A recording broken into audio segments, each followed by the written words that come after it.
during the last government shutdown in the mid-90s. Yeah. All right. So Maralee Schwartz, who was the Congressional editor for the Washington Post in the mid-90s during the last government shutdown, covered the last time. Since then, she became an IOP fellow, a Shorenstein fellow, and has remained a special person in the IOP because every summer she helps our Summer in Washington program, students with programming and career advice and counseling, and she's an important and an integral part of the IOP's family. So we're really glad to have Maralee to come up to moderate tonight's panel. She's going to introduce the rest of the panelists. So please join me in welcoming Maralee and the rest of the panel to the forum. Thanks.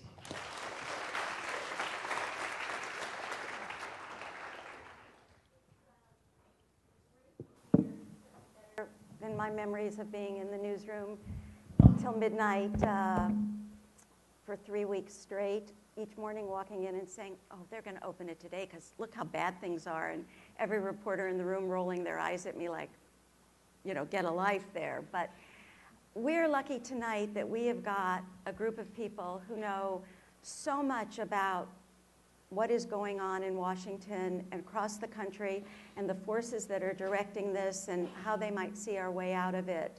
First, Joe Klein, who I have known much longer than I think the average age in this room.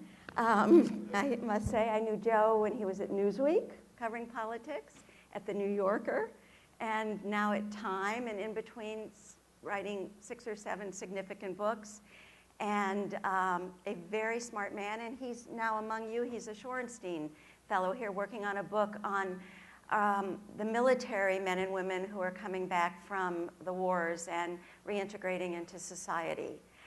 Linda Bilmes is a budget expert, and she is also the, I want to get the title right, the Daniel Patrick Moynihan Senior Lecturer in Public Policy. And as I said, she calls herself a budget wonk. I will call her a budget expert. She was the chief financial officer for the Commerce Department during the Clinton years. She has studied the cost of war. She's an expert in how budget policy is created or not created in this case. And will be talking to us about the impact of all of this. David King is, I will want to get his title right, is a senior lecturer in public policy at the Harvard Kennedy School and faculty chair of the Masters in Public Administration programs. And I have been hearing about David King for a very long time because when I was here first in '07 at the IOP and then at the Kennedy School the following year, his Congress course was every student have you taken David King's? You should step in on David King's Congress course. He knows more about Congress. But the other thing about Professor King is, and I don't know how he's going to feel about this right now, but he is a member of, now wait, I just saw, oh, here it is.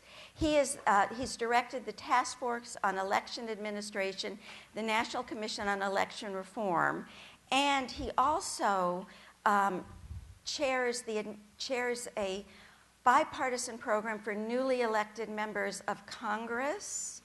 As he said, this is not what he trains them to do, so we'll try not to hold him responsible. So before I begin the questioning, and then of course we'll throw it out to you, something caught my eye that has expressed completely, I think, my feeling and perhaps everyone's in this room about this shutdown, and sums it up in probably the most eloquent way, more eloquent way than I ever could. So I have a visual aid, and it is the front page of yesterday's Washington Post style section. Ugh. With the capital behind it. And as an editor, I couldn't think of a better explanation or reaction to what's going on. But we're going to turn to these people now for some more insight than the depth of ugh. So Joe, I wanted to ask you about just basically, why is this happening to us? When bad government happens to good democracy, to good people. Well, All you haven't talked about love, compassion, and patience. That means listening. Your institution talking. Listen to the Well, we will be listening, but now we'd like you to listen. I kind of listen for a living, and then I take notes, and then I write. But I'm going to give a 30,000-foot academic response to why this is happening to us now. And I'm tempted to say that it's because the political scientists of the 1950s and 60s got their fondest dream to come true, which was, instead of having these messy coalitions represent the parties, the two political parties became ideologically coherent, which meant Democrats were liberals, Republicans were conservatives, and people in the middle were not represented quite so much. The reason, one of the pragmatic reasons for this was that gerrymandering became a far more easy thing to do because of the rise of computers, and also because, I hate to say this, of the 1965 Voting Rights Act, which mandated racial gerrymandering in parts of the country. So that you had a situation where in Georgia, in 1990, you had 11 congressmen, 7 Democrats, 4 Republicans, and that changed. And after the redistricting, a deal was cut between inner city blacks and suburban white legislators, and all of a sudden you had no white Democrats from Georgia. You had suburban Republicans who were white and inner city Democrats who were black. The loss of Congress people who had to appeal to a broad constituency of different sectors has hurt our democracy. The third, you're looking at the media. Over the past 40 years, because of the intense market pressure and the retribalizing of America, we don't have the kind, we've lost a lot of the coherence that the media used to bring, for good or ill. But, and during that time, we've not only seen things like Fox News and MSNBC rise, and radio voices like Rush Limbaugh and other extremists,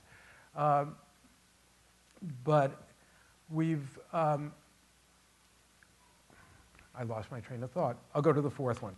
Oh, no, here's what I was going to say. In the course of that, because journalists had to become much more oriented toward markets,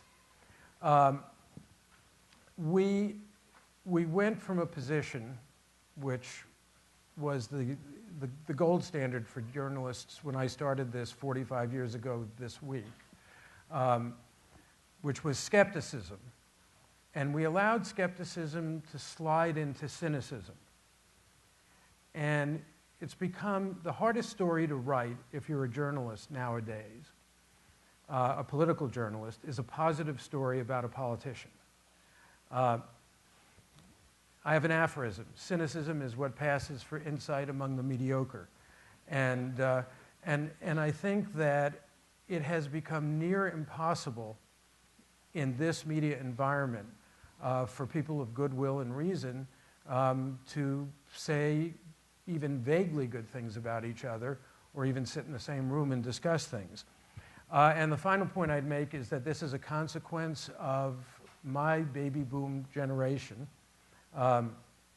We came into political consciousness by confronting authority, many of us. The reaction to those of us who were involved in the anti-war and civil rights movements of the 1960s was to use those very same confrontational tactics. You see it now in the Tea Party. And I think that the way we're going to get past this is for those of you who are millennials in the audience to get past us. I would also suggest that the problems wouldn't be this stark. The problem wouldn't be this stark if more of the people in the room making the big decisions were women. I totally agree. Linda, I know that you want to add on to this from another perspective, which is the way now the legislative and the budgetary process works has exacerbated the very problems that Joe is talking about. And from my perspective, from looking 17 years ago and looking at this shutdown, I think the consequences, the dysfunction, are creating consequences that are much more dangerous for the country and the economy. And I'd like you to talk about that.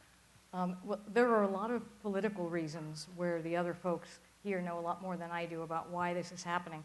But a second set of issues are around the structural reasons why the Congress is governing by crisis now and lurching from one crisis to another crisis to another crisis to another crisis. I mean, we happen to have a shutdown at the moment, but we might have had a shutdown last year, we might have a shutdown next year. So here are 4 of the structural reasons. One is that we do budgeting much too often. We're doing this huge budgeting process every year. Now, you have a lot of government agencies like the national parks. I mean, they basically spend the same amount of money every year, so why go through this huge process and have thousands of people develop these plans to do it every single year, which leads to a lot of waste because, of course, people spend all their money down at the end of the year. So that's one. And the second reason is that the actual budgeting that the government does at the federal level is kind of Stone Age budgeting. You've all heard about participatory budgeting and performance budgeting and activity budgeting and all kinds of innovative budgeting, a lot of which is going on at the local level and at the state level, nada at the federal level. So they don't have much transparency on where money is actually being spent. Now, the third point is on the complexity of the tax system. You know, there are 2 ways you can spend. I can give you $1,000 to help defray your cost of going to Harvard. Well, it won't go very far, but I could give you $1,000. You know, it might pay for it tomorrow. Or tomorrow morning. I could also give a tax credit to your parents, which means that instead of the money showing up on the spending side, it shows up as decreased revenue on the revenue side. And because the Congress doesn't like to be passing a lot of spending bills that sort of add to the spending, increasingly over the last few decades, more and more and more of the spending has been going kind of under the table through the tax deduction system. And the fourth reason is that the actual congressional appropriations process, and that's what this is really about, because the main thing that Congress is supposed to do in the Constitution is to appropriate money for stuff to happen. So that's the thing that they have not been able to figure out how to do. This year they haven't passed any of the appropriations bills at all. But the reason is that it's way overcomplicated. It was designed 40 years ago at a time when entitlement spending was pretty small. And if we right now, if we in this room simulated what they do in Congress, I would say we would have 2/3 of the money going to a small group of you, say you over there, and all you would need to do is kind of pass some rules about what you think should happen. And the rest of you would be divided up into 12 different committees on all kinds of stuff that you don't know much about. And you would have a pot of money, and you'd have to sort of distribute it and fight over it. And you would die before you'd let somebody in the next committee have any of it. So you, in the mandatory spending, are not sitting any place in the same room with any of you who are already fragmented. So the actual process makes it really difficult for people to understand resource allocation in the same place. So all of those things together, I would say, are creating a structural problem in the way that we allocate resources, which is reinforcing and feeding all the things that Joe just mentioned. David, I have a one-word question for you, which audience take note. It can be done. Boehner. Okay, I'll add a few more words. Really, as the metaphor for what is going on in Congress and the challenges. John Boehner, of course, is the Speaker of the House. He's a Republican. And he's been Speaker for several cycles. He has a very fractured majority. At least 60 members of his 235 Republicans in the House have signed pieces of paper that say that they are allied with the Tea Party movement. And Boehner is operating under something called the Hastert Rule, in which no major legislation will go to the floor without a majority of the majority party. So 232 Republicans, the majority of the majority is 117, which is 27% of the full chamber. So you have a blocking coalition that Hastert has, that Boehner has to deal with of 27%, right, of the whole House. Boehner could waive that, and he could try and move the legislation forward. And if he does that, the Democrats would join with enough Republicans that they could pass a clean bill coming out of the Senate. But if he does that, his speakership is in peril. And sitting immediately to his right, ideological right, is Eric Cantor, who tried to take out the speaker two cycles ago and lost, and Boehner did a good job of holding Eric Cantor at bay. So it's not clear to me how much of this is ideological purity by the speaker and how much of it is sort of pragmatic survival. But why survive this? Who wants this job? I think it is the worst kind of leadership because it is pandering. Exactly. And a leader needs to have a vision for where she or he wants to move the country or an issue, and John Boehner is not leading. He's sort of standing in front of troops who are pushing him there. It There's would the be fine phrase, to see him tell move me down. which way the people are running so I can lead them. Could I ask a substantive Yeah. question here? We know that there was a vote in the Republican caucus on the resolution that was sent to the Senate. There was only one dissenting vote. That was Scott Rigel from Virginia Beach. Remember this name, Scott Rigel. But has there been a vote within the caucus on sending a clean resolution up? They have a whip structure, so they know where the votes are if they actually send it forward. Absolutely. Yeah, so Boehner's not going to take that risk at this time. Mm-hmm. I think, I mean, that's all inside baseball that we're talking about. But By the way, go Red Sox. clogging everything. But I don't think this is so much about congressional procedures or policy. It is about the vision of government, the role of government in society. Do we want government to do more? Do we want government to do less? And Washington Post poll last December was beautiful on this. The country is split. Young people by far are the most likely to say that they want government to do more, but old people simply don't want government to do more. Maybe they've had more experience.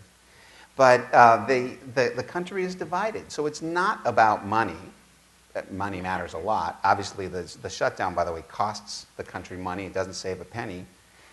This is about the role of government, and it's just an exercise as we move towards the big debate, the big worry, which is the debt ceiling vote that presumably has to happen before October 17th. Could I just say that Ted Cruz's father today was quoted as saying, Obama is a Muslim and Obamacare is assisted suicide. And he said it for 23 hours. And can I just suggest that you know, we're talking about a 27% minority. I would say maybe 25% of the American public believes that, and they tend to be white and Southern and rural, and that part of the reason why we've gotten to the point that we've gotten in this particular debate is racism. Well, I will just throw in, and then we'll go back to our moderator, an interesting poll that I saw yesterday which showed that far more people approve of the Affordable Care Act than approve of Obamacare. Oh, no, this is, well, Yes, and good. I saw that same poll Yes. on Jimmy Kimmel, Yes. where they had an actor go into the street and ask different people, what do you think of Obamacare? Oh, so against it. Well, what about the Affordable Care Act? Now that I like. And they'd 6 people, and 6 to 1.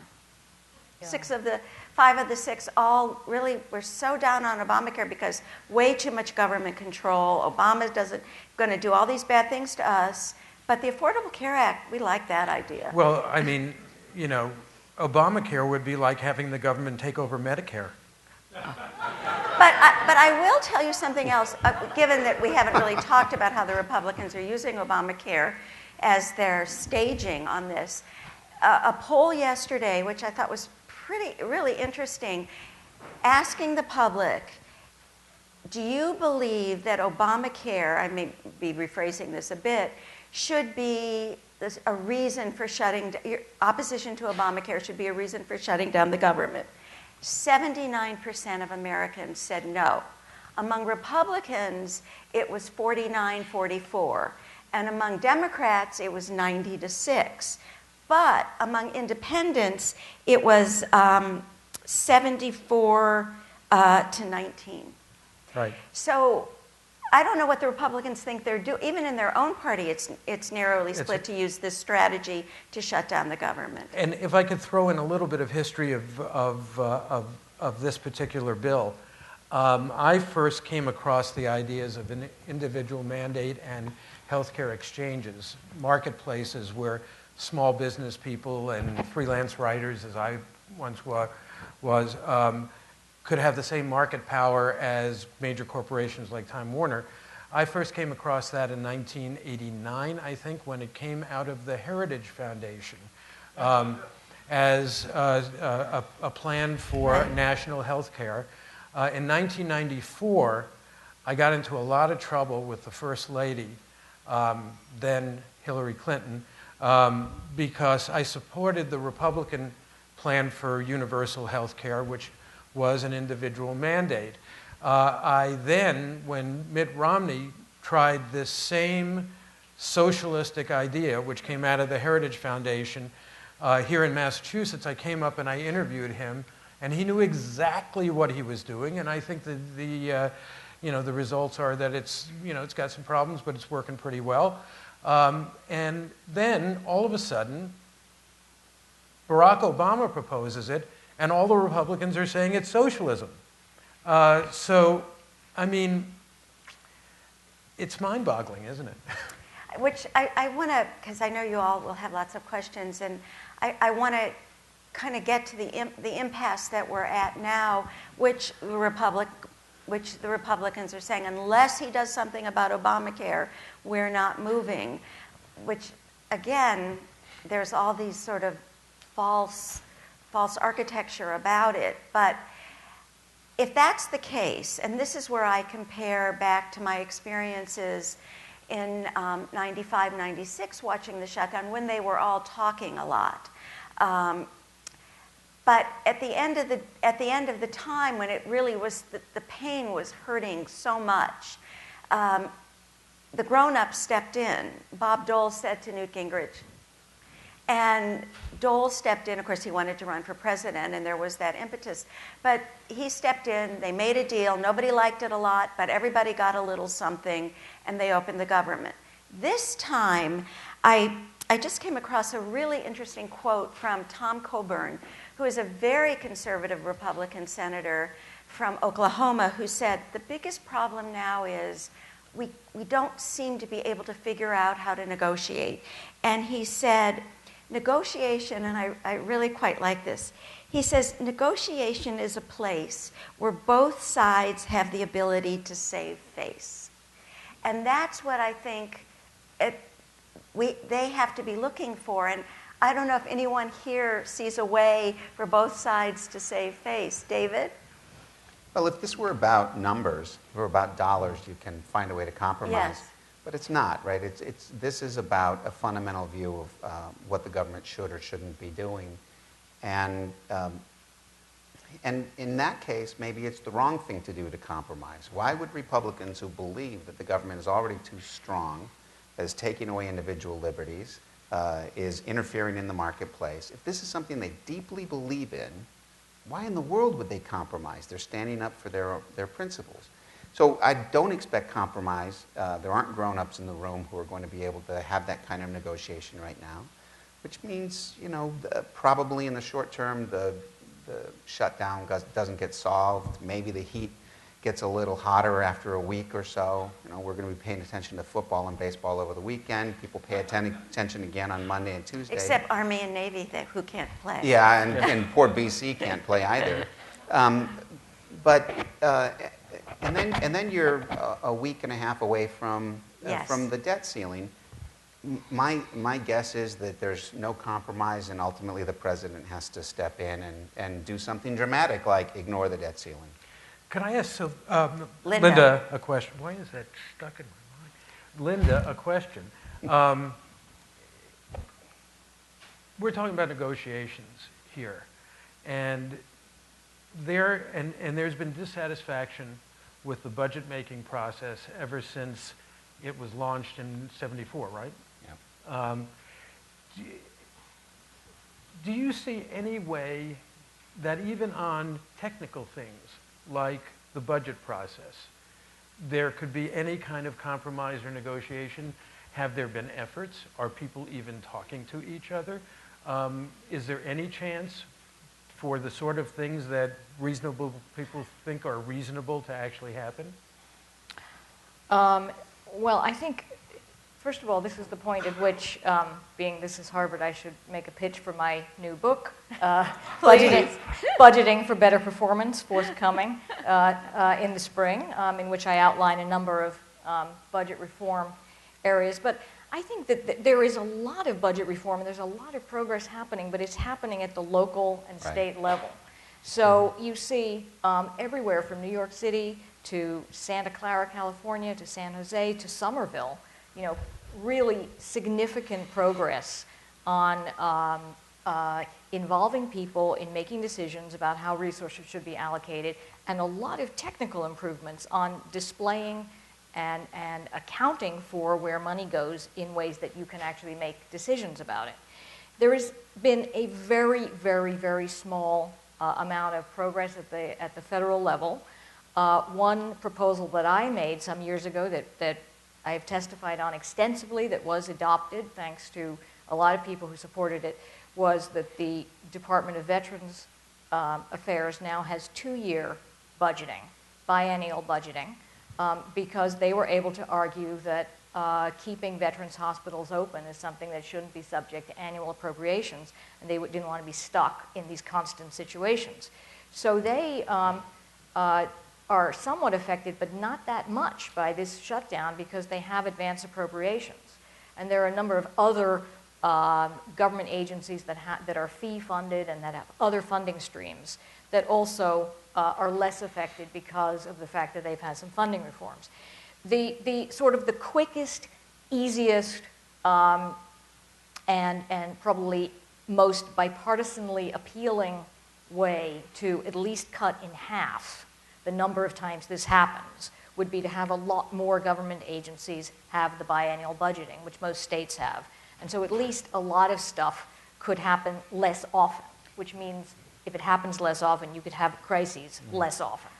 That is the simplest. The really hard reforms, that's kind of the tip of the iceberg, are the ones that take a lot of effort from the grassroots to restructure how we actually see money and to restructure the congressional committees.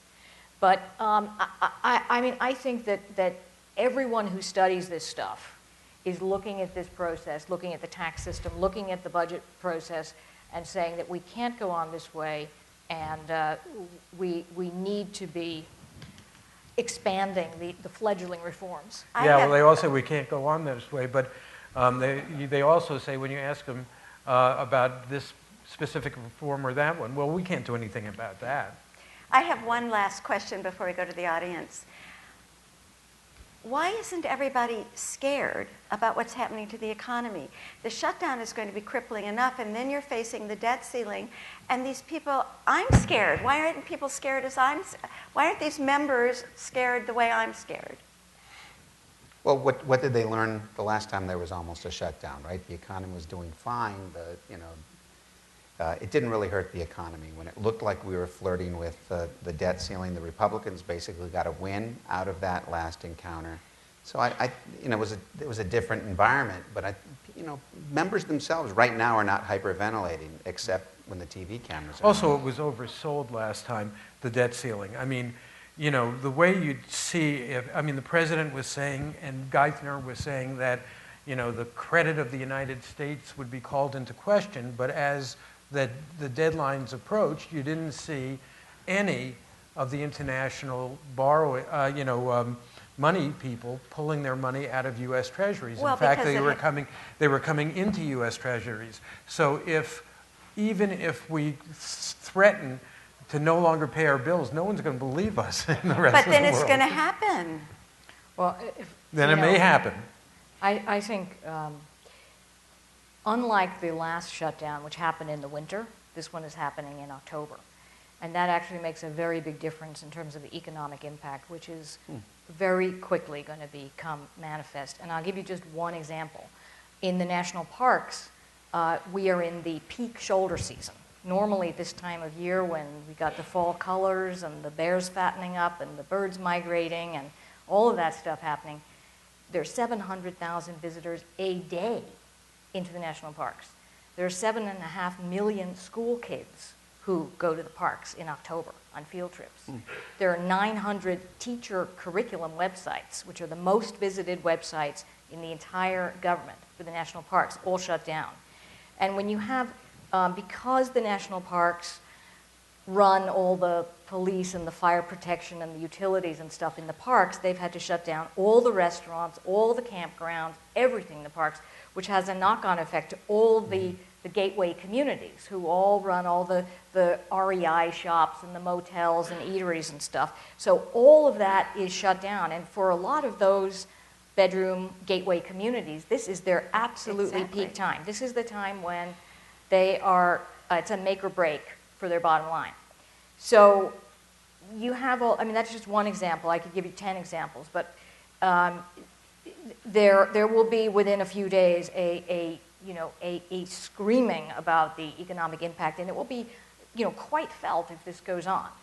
And the second reason, which Maralee and I were talking about before, as she was there in the last shutdown, is that actually this time around Congress has not passed any of its appropriations bills. I mentioned those 12 appropriations bills they're supposed to pass. You all are supposed to pass if we do the team exercise. Last time they had passed some half of them, so some of the government had funding to continue. This time, none of it has. So the number of people who are actually out of work and not allowed to do their jobs is about 3 times as big as it was last time. So be very afraid. But I wonder, last time you didn't have the percentage of the population living the virtual lives that they're living now. The people in those communities are certainly going to be really ticked off within a matter of days, but the millions watching Duck Dynasty aren't going to be particularly immediately affected. Ultimately, they will be affected, but it's very hard for people to see cause and effect in something as abstract as a huge, complicated economy. And there are enough people out there shouting on the radio or being on TV saying, we don't miss the government. Do you miss the government? And as long as, I'll tell you what would make a difference.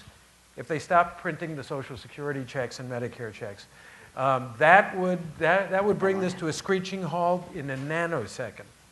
All right, time for your questions. Please line up at these mics. And I think the rules of questions at form are immortalized in my brain. You all must identify yourself. The questions are brief, and they end in a question mark. They don't include commentary. We've got the commentary up here. Good evening. My name is Ari Cole. I'm a member of the Harvard Kennedy School class of 2008. Thank you for your brilliant discussion tonight. I was researching on the web after some of my Facebook colleagues from the Kennedy School told me the instigator in the Senate, Senator Ted Cruz, was born in Canada. I went to Wikipedia and saw that his father was born in Cuba and supported Castro to come into power. And I was like, that's interesting. He and Rubio together are instigating the U.S. government shutdown. Looking further into Facebook, I found that in 1976, there's been 17 shutdowns over 110 days. My question to you as a panel is, we solve, as politicians, and people that are interested in government. We solve global problems at Camp David between Israel and Egypt and Palestine. Is this not the right time for President Obama to bring the key people in Congress to Camp David and get together and have a powwow? Well, he's got him at the White House right now, and I think that's a big step for him. I have no idea. He doesn't like Camp David that much. Well, it's Probably not, should close it down, save a little money. it's sort of not his style. I don't see that that's the Obama negotiating style. It was the Clinton. I mean, I Was the think Clinton style, what exactly. you're getting at, as I hear, and I think a lot of people share this pain, is that this doesn't seem like Middle East peace. It doesn't seem like it should be out of our power to Right. solve Yes. this problem. I mean, to figure out how to do budgeting, to pass an annual budget. I mean, it seems like that is something where, unlike Syria or whatever, we don't have to deal in the global arena. We ought to be So able to do true. that. I And think when you see, what TV loves to do, or the interviews in the street, I keep my, people really don't understand this, but, and I think actually that has been the president's theme when he is out talking. He now has been making himself much more available to the White House press room, just to make statements, not to take questions. But I think whatever is happening today, I think there was some effort he was feeling the criticism of not talking to these people. So God only knows what's going on in there, but at least he invited them. Your turn? Hi, my name is Joe Klein. I'm a junior at the college, and thank you so much for speaking. It's really an honor to hear all of your insights. I guess having grown up abroad, I want to bring in sort of a very international perspective, which is looking at this. A lot of foreigners would laugh at this, would scoff at this, at the fact that some partisan disagreements can actually cause the government to shut down and cause there not to be a budget. Whereas in some countries, even though governments and coalitions may not form, this actually doesn't happen. So I wanted to ask you, do you think there's something that being the only country where this can happen, there's something sort of institutionally that needs to be fixed about the fact that this actually can happen in the first place? Well, Yeah. Linda referred to it earlier that this isn't an accident of institutional design. The founders gave Congress the duty of not only passing all the bills, but all revenue raisers have to start in the House. The president's budget, by the way, is just sort of a fancy suggestion. We don't really have a Right. budget. We have various appropriation bills. And the founders set it up that way so you wouldn't have a strong executive branch saying, you'll do this, you'll do this, you'll do this. And I'm worried because I'm sort of an Article 1 of the Constitution person. I believe in the Congress. I believe in Capitol Hill. Other people tend to be Article 2 people, executive branch. I'm worried, as someone who cares about the legislature, that this will play out over the next couple of weeks in such a way that the president will be forced to ignore the debt ceiling. It creates a crisis. Maybe it's unconstitutional. It'd certainly be illegal. But he would have the upper hand. And I think that gives too much power to the executive branch. So I'm not as worried. I'm not as worried about how crazy it all looks. It's not supposed to be easy to raise my taxes. Maybe somebody else's taxes, but it's not easy.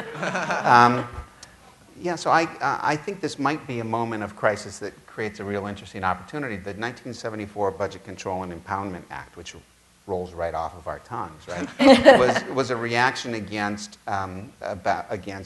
Richard Nixon having impounded, and then Gerald Ford having impounded so much of the budget. It was an overreach by the executive branch.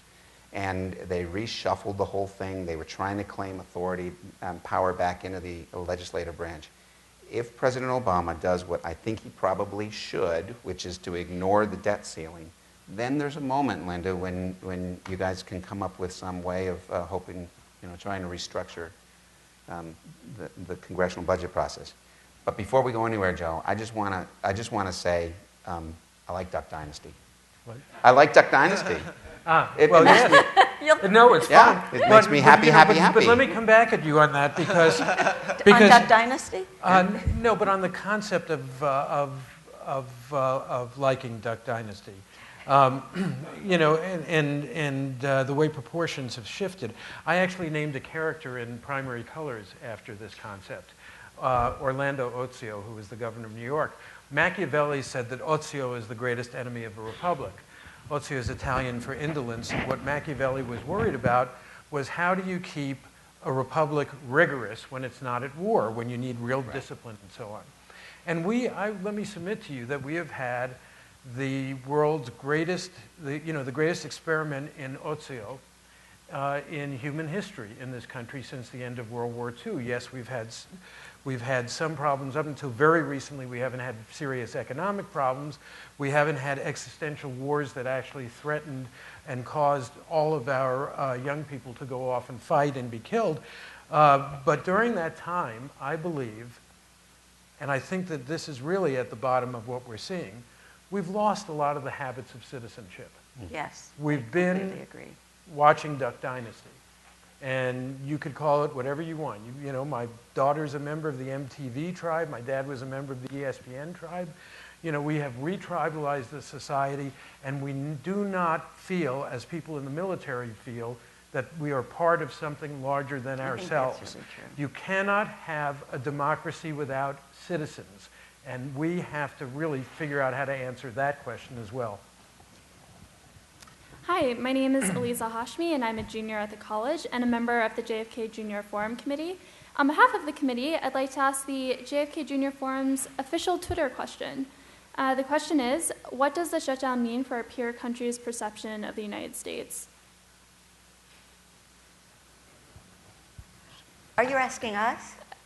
Yeah, that's what our Twitter I'm sorry. fans I'm are. sorry. Could you repeat the question? I have Sure, do you want me to repeat it? It's, Yes. What does the shutdown mean for our peer country's perception of the see. United States? Well, I can actually have an anecdote from the last 2 hours. One of my closest friends is married to a senior Foreign Service officer in Mexico. And I had just emailed her that I was up here, and she emailed back and she said, John and I have just left some German festival, and both the Germans took John aside and the Mexicans and said, you need some money from us? And she said it was humiliating. So that's my anecdote to say how peer countries are looking at us. Any other thoughts? I mean, I would just say that this kind of follows on what Joe was saying. So for the last 10 days, I've been in Cuba teaching at the University of Havana.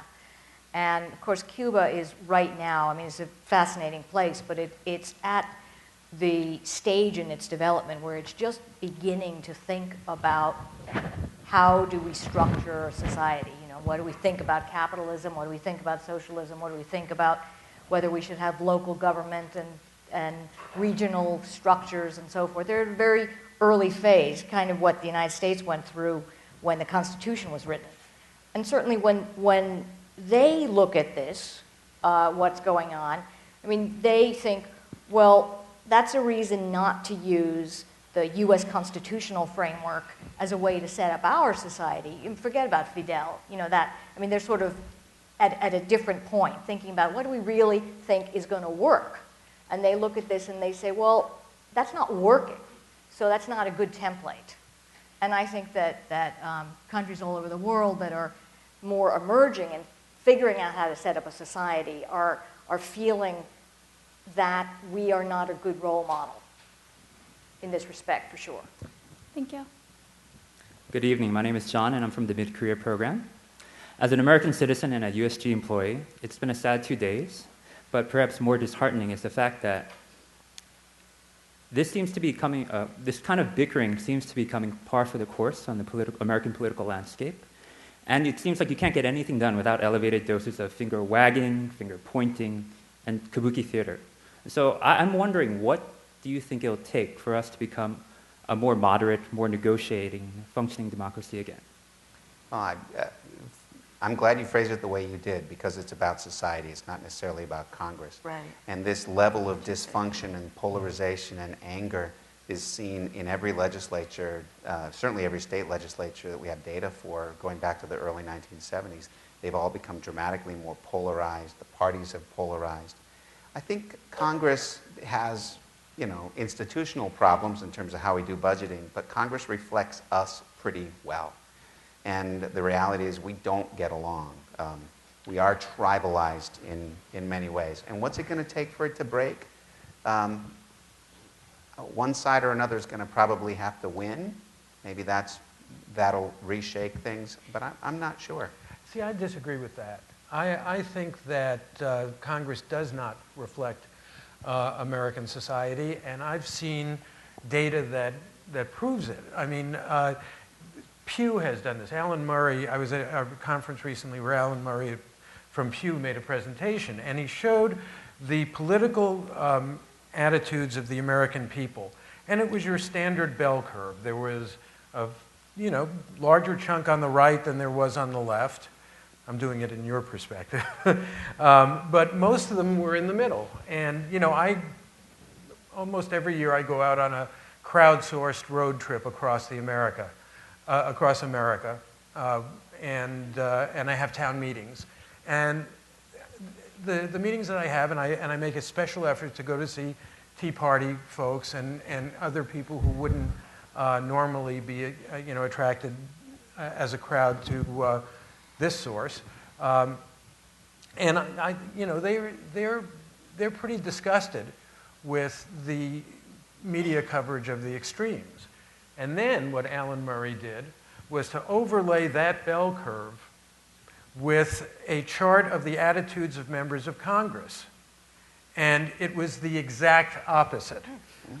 The extremes were way high, and those who are in the middle were way down at the bottom. But you know what, Joe? I think that some of that reflects the gerrymandering that absolutely. That these districts of these 60 to 80 that David referred to, of the most right conservative in the House, they won their districts in the 70%.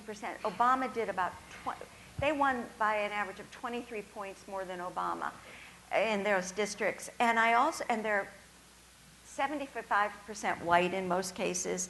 It's a very different kind of culture and society that those members are representing. So in but the to way have those you're districts, both right. You're both right. But to have those districts, you need to have districts that are 75% black or Hispanic or so on. This was an appropriate remedy that my generation imposed on the country to the legacy of slavery and bigotry.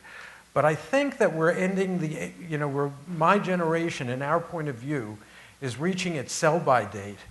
And I think that the next generation is going to have to address exactly what you were talking about, which is the notion of figuring out ways to work together rather than to divide us. The fundamental American principle is that the things that we have in common are more important than the things that divide us. The fundamental principle of marketing is that the things that divide us are the things that you sell to. I think we're going to have to kill marketing as well. Well, and it's generational. I mean, this is my preaching every summer when I see undergraduates and I find myself, don't be so angry about what's going on. Tell them they're going to change it. And I do believe that, and my proof is in what's happened with gay rights across all sorts of demographics. And so that's my hopefulness that things will start changing as the generation. When I was still at the paper, we did a poll on whose issues are driving elections, and it turned out, this was in the mid-2000s, it was the older people because they were voting more. So the politicians were talking their issues more than the younger people's issues. That is starting to shift. So I do think generational changes will help. Your turn. Hi, my name is Dave. Just passing through. As a citizen of India, which is known for its model and efficient democracy, I had a question on whether President Obama, in having set the tone for seeking a grand bargain in all previous negotiations, sort of has built the stick for his own back in this situation where the Republicans go in assuming that there will be a last-minute cave-in or last-minute sort of compromise of some position so that everybody can come away with a win in the situation. And this has sort of led to this crisis. And just sorry to add to this question, Would there be a significant amount of private sector pressure now on the government, whether the Republicans or the Democrats, to reach some sort of solution on this? Because there are so many broader economic issues that get tied up, not just to the government shutdown, but to the debt ceiling debate, and then subsequently the tapering of the quantitative easing program. Well, just a quick response to your last question, then I'll turn it over to my colleagues. But the business community is fracturing. The Republicans' hold on the business community is starting to really fracture. This was the community in big business and Wall Street that funded the 210 and 212 in large measure. And they're furious with the Republicans over this and what it's going to do on the economy. So I think that pressure will start being felt. I turn the rest over. Well, in terms of negotiations, yeah, the fact that President Obama has gone for the grand bargain in the past would lead people to expect that he's going to do it again this time. And it doesn't look like he's going to. So it's going to take longer to come to some kind of resolution. And you know, again, I wouldn't expect anything big until maybe the middle of next week. Hi, my name is Chris Young, and I am a Boston resident. Professor King, you mentioned earlier, I think twice, the upcoming debt ceiling on October 17th and the possible options available to President Obama in the event that Congress does not do anything to raise the debt ceiling. And you mentioned the proposition that he could simply order the executive departments to ignore it, order the Treasury to ignore it. But given our constitutional structure, and as you insinuated, I believe that he would be violating the constitutional pledge that he took in the event that he did that. Sure. It is the responsibility, as you mentioned, of the legislature to allocate funds to the various executive departments, as well as to ensure the quote-unquote full faith and credit of the United States in regards to raising the debt ceiling. And so in addition to ignoring the debt ceiling, I've been thinking, I don't know if there are other options available. So in the event that he does do this, what sort of ramifications would he have to face, or would our constitutional structure face in that event occurring? I mean, it's all speculation. It's kind of fun to speculate about it, though. And remember, I actually like Congress. I don't want the president to have too much power, so I hope they solve it. But, you know, there are some conflicting demands, laws that the president has to follow. So Congress passes authorizations as how much, these are what these programs are supposed to cost. That's Congress that does that. Congress passes tax bills. That's the president and the Congress does that. Mm-hmm. And then Congress comes up with what the debt ceilings are. Now, the way I would look at this is that the debt ceiling is already implied when Congress is saying, here's how much you can spend and here's how much we're going to take in taxes.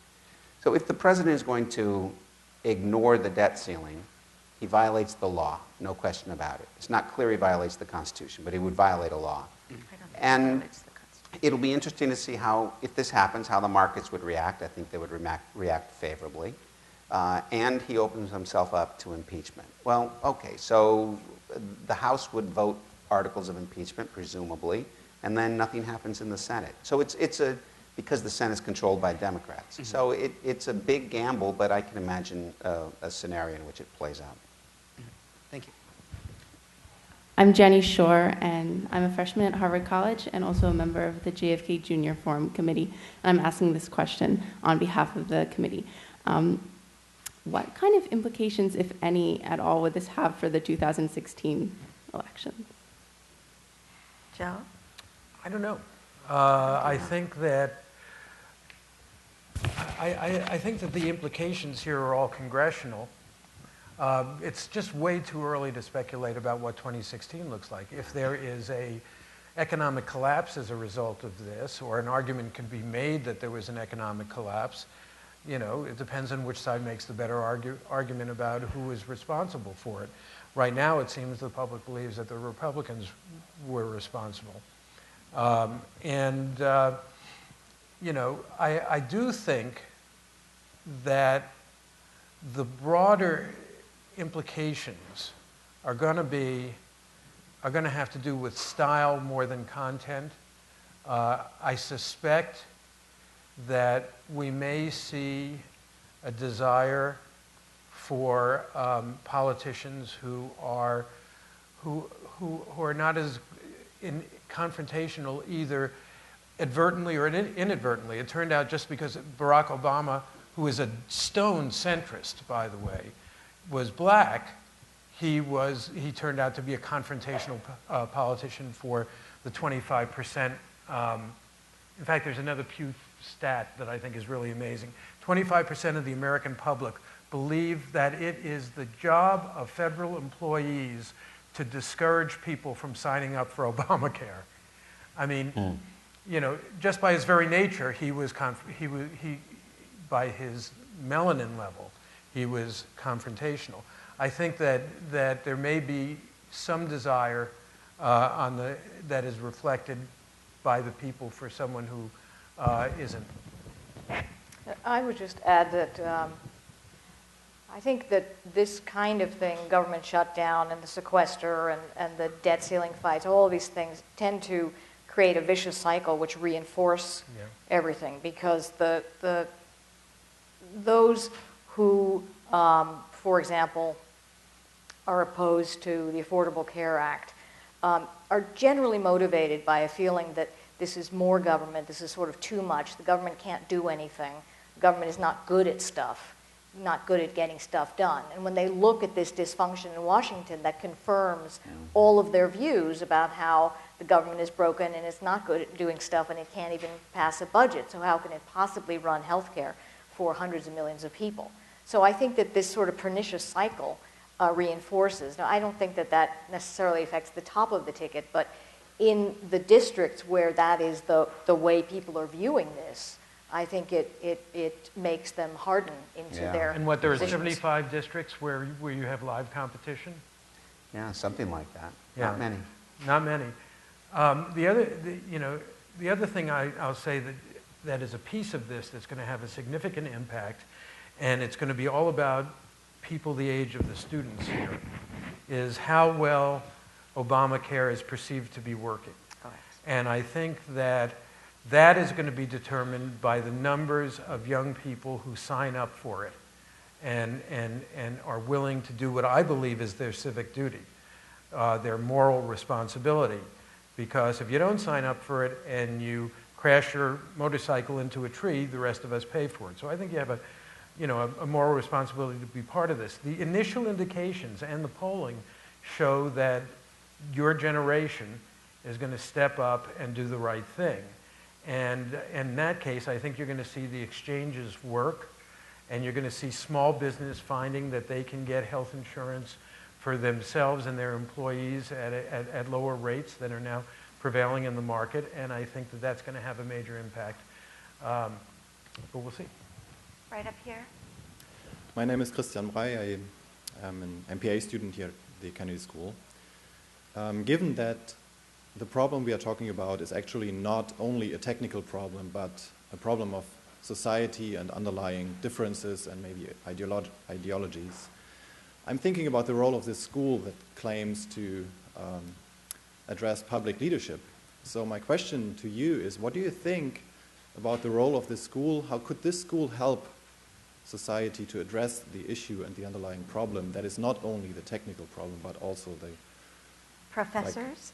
Differences in society? Well, I'm glad you're making the distinction, which is between technical change and adaptive change.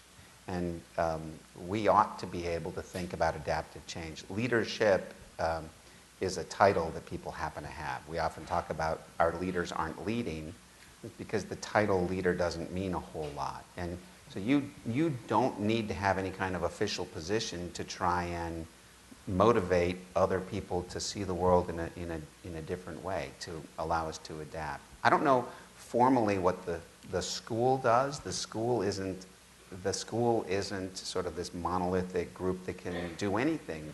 We're a bunch of independent contractors working in a building who care a whole lot about public change.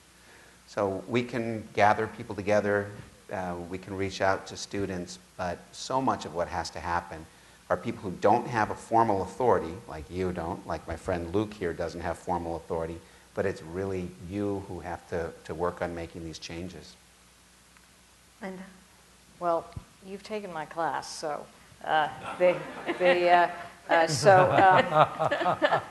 You can take the box on the structural side. I mean, I think that, as David King was saying, you know, we have the a program for new members of Congress that we run every 2 years, and I mean, I'm one of the faculty who teaches in it, and I think the Institute of Politics does an extraordinary job of attracting top faculty, kind of trying to gather in all the new Congress people. They get a very high proportion of the Democrats and a few of the Republicans. And the difficulty has been that the Republicans who are essentially, you know, wagging the dog right now, the tail, are the ones who never come to this. So you get all the Democrats, you get the so-called moderate Republicans who sit in a room and they're interested in structural stuff and policy issues and talking about how we might reorganize the capital budgeting process and the other stuff. And then you have a group that is not really interested in how we slice up the pie. What they want is they want a cupcake. They don't want a pie. They don't want slices of the pie. They want the cupcake, little baby cupcake. And so it's really hard to have a conversation when all of what we do here is based around understanding what would be the best, the most effective, the most cost-effective, the most efficacious way of slicing up that pie, with a bunch of people who say, you know what, government's just doing too much, let's just get rid of it. As an outsider, can I make one suggestion? I know that the MPP is kind of the sexy degree. Wait, Everybody. Can I have the MPAs in here? Right, but wait a second. You know, we are all sexy here. No, but we work hard at that. Well, let me finish the argument because I think, David, you're going to like it. Good. We have we got more policy wonks than we can handle. What we don't have is sufficient numbers of inspired, brilliant managers. And I think that one thing this school could do is to emphasize the importance of getting an MPA rather than an MPP. And because, you know, if the government isn't managed well, trust in government is going to plummet, and the government hasn't been managed very well. You can talk about the VA, Linda. You know, we could talk about a lot of things. Couple more questions, this young man. I am a MPP1, so sorry about that. Oh, shame. Still time enough to change. You should be doing there's a math assignment for you right now. So we talked a lot about Obamacare and the fact that people don't know Obamacare from the ACA, and there's been a lot of misinformation. The way I saw it is that sort of when the act was starting to be signed, there was a lot of messaging from the government, and then they got it passed, and it seemed like they sort of let go of it a little bit, even while the other side continued to propagate media about it. And so I see this in a lot of ways as a messaging problem of a pretty good bill that people don't know good things about. And I'm wondering, why do you think they failed, and how might they have done that better? You have no idea what you've just said, because this was my obsession. After I left Harvard, I went back. I had already left the paper, and they asked me to come back to get them through healthcare, be political editor through healthcare.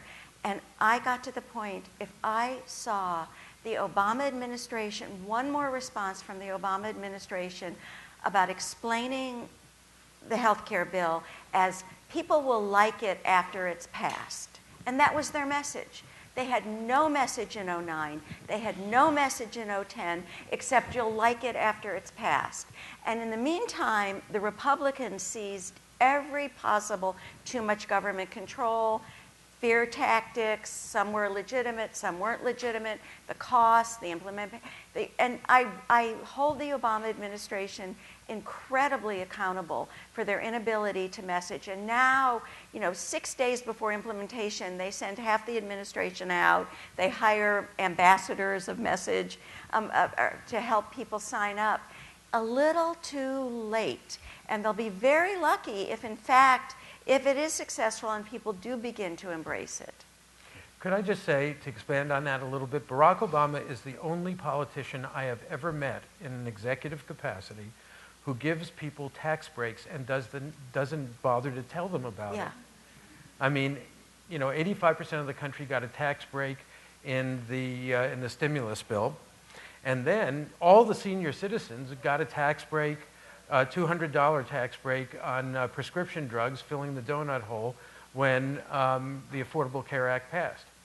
I mean, it's amazing. It's inexplicable to me, given a campaign that was run, and of course I taught on that, about the effectiveness of their message and ability to connect with the American people on issues they cared about, that when he takes a huge risk to do this enormous piece of social legislation and can't communicate to the American public, and only now is trying at the last minute to do it. So it's been a big messaging problem. All right, last two questions. This young man up here.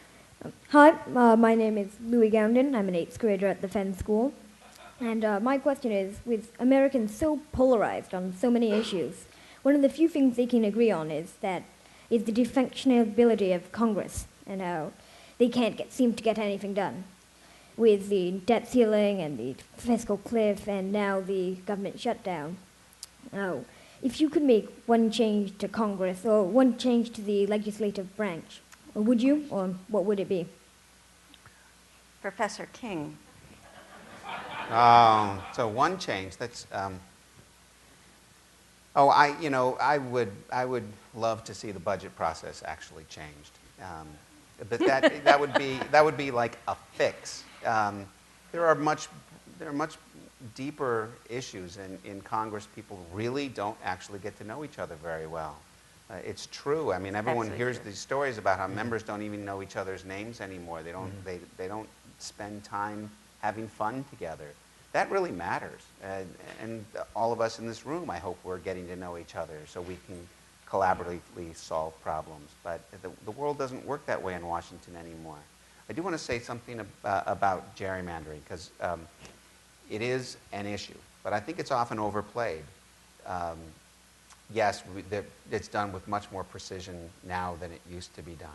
But the Senate doesn't have gerrymandering. Everybody represents the same state. It's a more moderate. And it's more moderate, but the rate of polarization has been pretty remarkable. So gerrymandering is part of the story, but I do think there's an important social story that's going on as well. Joe, Well, your one wish? I think money has to do with that. But my one wish would be that we follow the golden path set by Arnold Schwarzenegger and have the states have independent panels determine what the congressional districts are rather than the state legislatures doing it. Linda?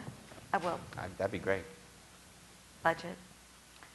I mean, you know, I know more about budget reform than the other issues, so I would certainly could talk a lot about how the way that money is allocated, the budget and appropriations process and authorization process need to be restructured. But I think there are other issues, including tax reform, the frequency of doing budgets, the whole committee structure in Congress, and the way that we account for money in the executive branch. But I'm curious, do you have something in mind? I mean, if you could wave a wand, what would be the one thing you would like to see? Well, I'm quite not sure. I mean, I would like everybody in Congress to work together and actually negotiate, not what they're doing now, to actually talk and actually negotiate.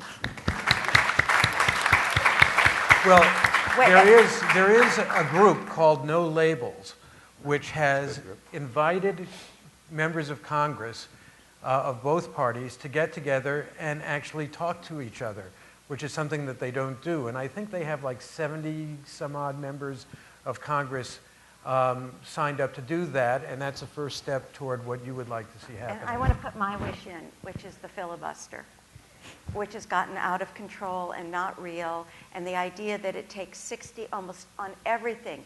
It's just been totally distorted, the role of the filibuster in the Senate and the blocking of nominees. It's gummed up government, and that I would like to see that change. Thank you for an excellent question. Now the pressure's on you for the last question. My name is Nancy. I'm a freshman at the college. My question to you is, last year there was a Harvard Political Review article about balanced journalism. So as much as we're talking about MSNBC and Fox kind of polarizing political opinions, there's also this illusion of balanced journalism whereby journalists kind of present both sides of the story without actually giving any factual value or quotient to either side. So they're basically just amassing facts, or not facts, but amassing what people suppose to be facts, as opposed to really pushing any kind of in any direction, and as opposed to asserting whether things are fact or truth or illusion. So what do you think the media can do to improve or, I guess, diffuse the situation? Joe? Well, I am a fair and unbalanced journalist. I think that the best thing that we could do is be fair and to acknowledge the arguments. I mean, you know, if I ever write a memoir, it'll be called Flaming Moderate, because, you know, what I do is I go out, I report a situation, and then make up my mind about what I think. I'm hired to have opinions, but I want them to be informed opinions. Unfortunately, right now, what we're finding is that you are determining what news you get, and you are determining who's got the power. And, you know, my closing comment and plea is to members of your generation. I was recently at this small conference, an exclusive conference, mostly people my age, talking about government reform. And anytime anybody brought up a cool idea or something new, someone else would say, you can't do that. You know, civil service reform, we tried that 22 years ago. My advice to you in this millennial generation is to be involved, to be active, but also don't ever listen to us when we say you can't do that, because you're going to determine what can be done, and we've pretty much made a hash of things.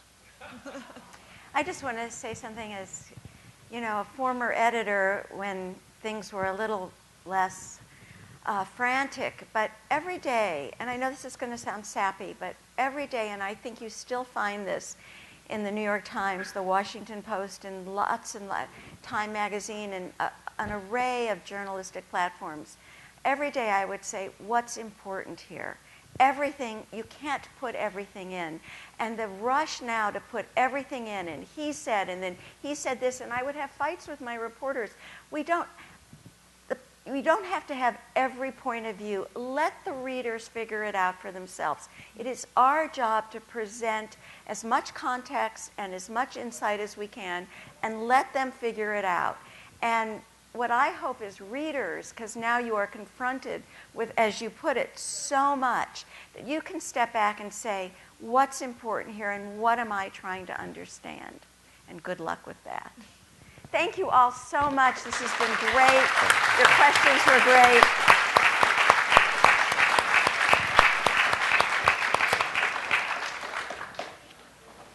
Thanks. And thank you, panel. See you. So you're driving down now?